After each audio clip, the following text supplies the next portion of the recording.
You're listening to HowStreet.com radio, available online at TalkDigitalNetwork.com. Welcome to HowStreet.com radio, the online source for market opinions. Here is Jim Goddard. My guest is market historian Bob Hoye. He's the chief investment strategist for chartsandmarkets.com. He's speaking to us from Vancouver. Welcome back to the show, Bob. Yeah, hi, Jim.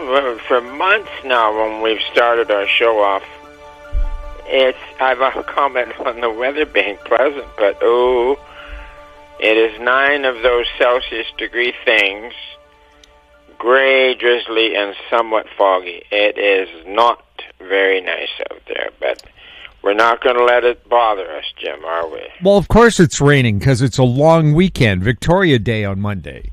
Of course it's raining. Yeah, of course. And Victoria Day long weekend is usually considered the first weekend for camping in BC. And I had never seen people putting tarps or 2 tarps over top their tents before until I moved here because I was from sunny Alberta. Yeah. Yeah, what's with tarps over your tents? Oh, I see. You got to keep 18 inches of rain off. So today we'll be taking a look at some of the headlines that caught our eyes.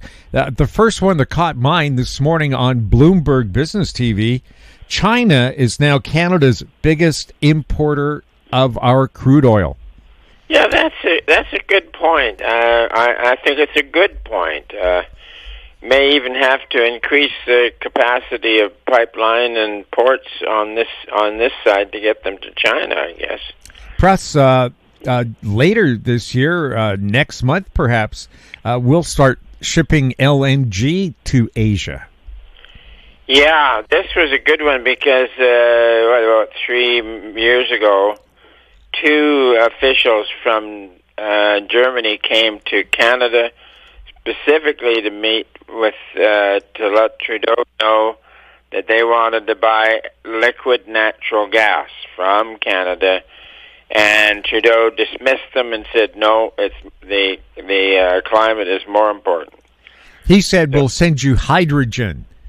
And who is actively using hydrogen right now to power? Nobody is and nobody will. It's very difficult to transport and very corrosive. Oh, yeah. And it's also what you want in any energy source is high density. And you get high density in crude oil, pretty good density in natural gas, and coal, things like that. And, of course, the highest density of all for energy is nuclear. And we've got all these various ways of generating electricity. And governments got off on the idea that it all had to be done through sustainable, renewable things like windmills and it's but I can see it's fading now. The public's beginning to realize that it's just a lot of stuff and nonsense. So yeah. Well, also BC, which generates its power from hydro, is predicting another drought this year, which means BC will have to import power from the U.S. Well, it depends on really how much drought it is. When you take a look at those reservoirs and the amount of water we have to generate hydro, big time. I saw that, and also I saw the Premier's office stating that they had to put more money into renewables like windmills and solar cells. It's insane.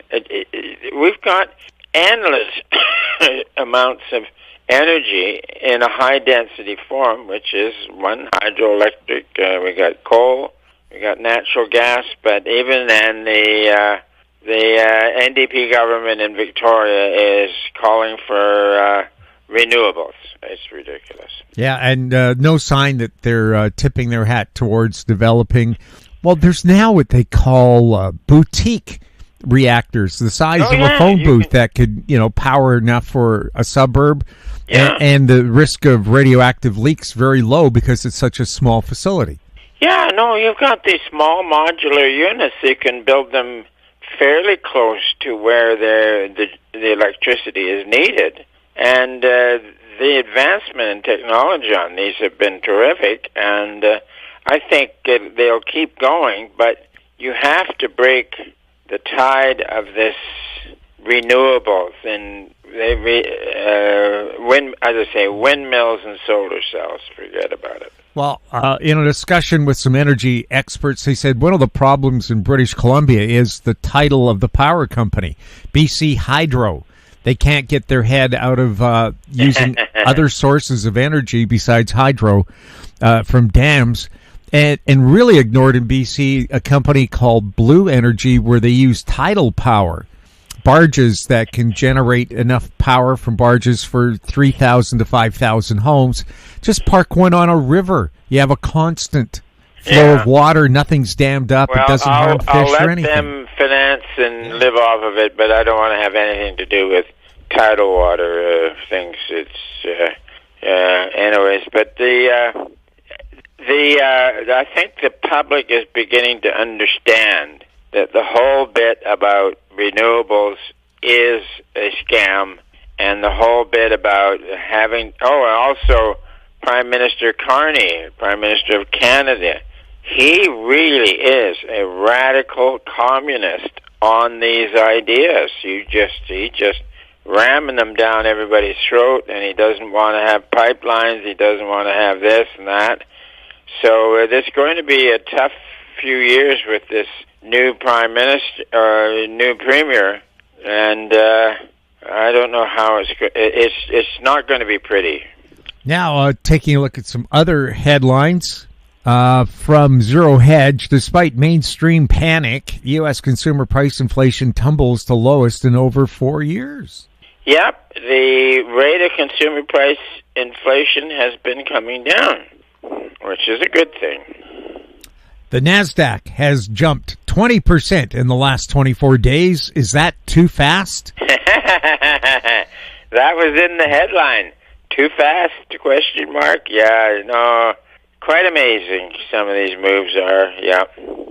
Bob, is this open manipulation of the markets? The administration in the U.S. Putting on tariffs one day and taking them off the next? No, the tariffs thing is opportunism. In history, whenever you get a serious recession, each country's politicians look at their own soaring unemployment, men out of work, and then they come in with tariffs. Whereas Trump's is a manipulation for whatever reasons, and it's not going to force a recession. But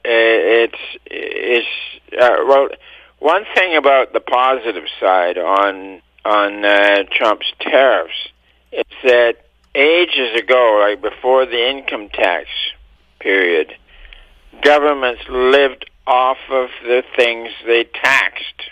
That's your taxation on this stuff, and it's a good way. So what he is aiming for is to reduce the cost of government and get it to the point where funding can be done through tariffs, and then you get rid of income tax and you get rid of the IRS. Now, if that happens in the United States, it'll have to happen in Canada. Folks are going to go for it. But one thing on the Canadian side, it's just sort of a groundswell of opinion with the powers that be. They're going to clean up all of the protectionist items from province to province to province. This is going. I'm convinced it's going to be done. So that would be a good thing. Prime Minister Carney said he's going to take out anything that the federal or remove whatever the federal government can do to reduce interprovincial trade barriers. And again, I had to explain that in Canada, there is a lot of protectionism. It's mostly has to do with liquor production. Alberta doesn't want BC wines on their shelves. BC doesn't want Alberta beer, and so on. And that happens right across the country. But I think at the last Prime Minister meeting, all the premiers except Newfoundland, Labrador agreed, okay, we'll take down those barriers. And so people in Ontario can enjoy the fine wines produced in BC. And as I always said, well, if they do make fine wines in Ontario, we'll get to find out because they'll be on our shelves. So, and it's good for everybody. They say these interprovincial trade barriers, which also include labor, things like a certificate you might have as a carpenter in Newfoundland isn't recognized in Quebec and so on. So trying to get a one standard across the country. And trucking is another one. Each province is in charge of motor vehicles. They have different standards for vehicles. Having one standard across the country, again, would reduce all these costs. Yeah. No, saving Canadians billions. So this could be a really good thing for the country. No, I'm very encouraged by what I see on the province-to-province protectionism. So it's good. It's going to be good. We'll have more with Bob Hoye right after this. Don't miss out. Stay informed. Receive the HowStreet.com weekly recap with thought-provoking podcasts, radio, and articles delivered to your inbox. Sign up for the HowStreet.com weekly recap on our homepage at HowStreet.com. Welcome back. We're speaking with Bob Hoye. Headline from Zero Hedge. U.S. Treasury shocks with second biggest budget surplus in history. Yeah, for those who keep track of budget surpluses or deficits, they had a surplus and made a good headline, didn't it?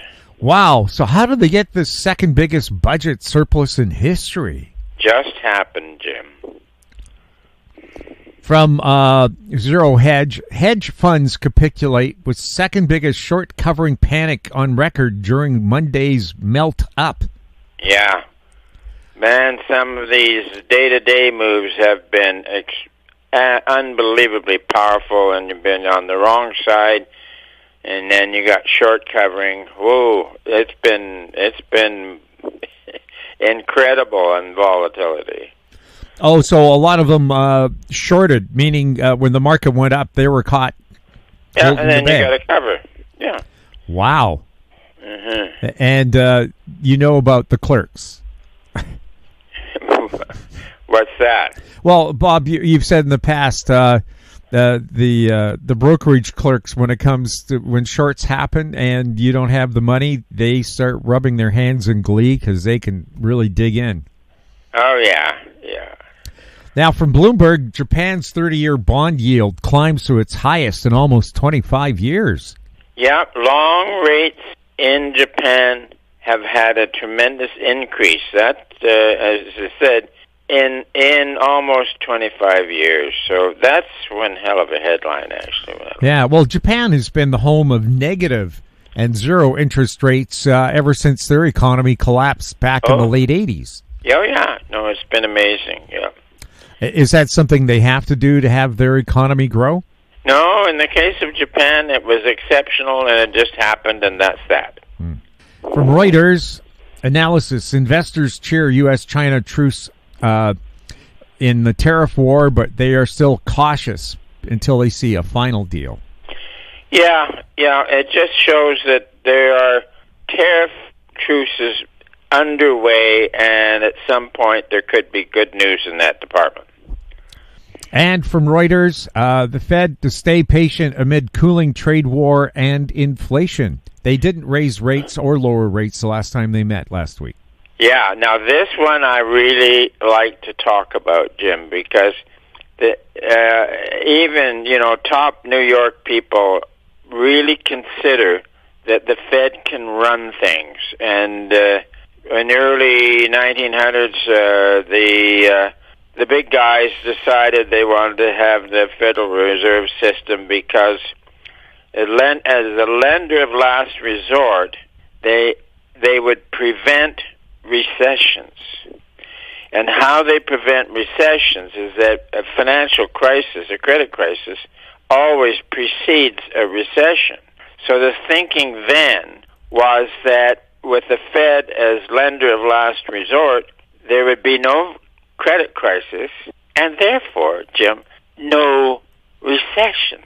That was the belief then, and if you count them out since the Fed opened its doors in January 1914, there have been 8 18 recessions. Now, in most any serious discipline, you have a theory, and if evidence says it doesn't work, then it doesn't work. But here you've got 18 events that say that central bank intervention doesn't work, and yet they still rely upon it. Now, we're at the part that's getting really tricky because you're getting good, people are saying that the Fed will soon start to cut rates, and that'll be good for the stock market. Dead wrong on that one, Jim, because if you take a look at the history of interest rates, and the T-bill rate goes up with the boom, and the Fed follows in raising its administered rate, and then interest rates roll over and head down, then eventually the Fed will follow with rate cuts. But in that moment of transition, the street celebrates that there's going to be some Fed cuts. But if you take a look through history, interest rates going up with a boom is a positive indicator. It's showing the good times are on. And then interest rates going down, the T-bill rate's going to go to zero again. And it's going to be as part of a serious contraction, recession, you know? So we're watching here. There should be an outburst of confidence that the Fed cuts will keep the party going, but it is absolutely intuitive thinking and dead wrong thinking.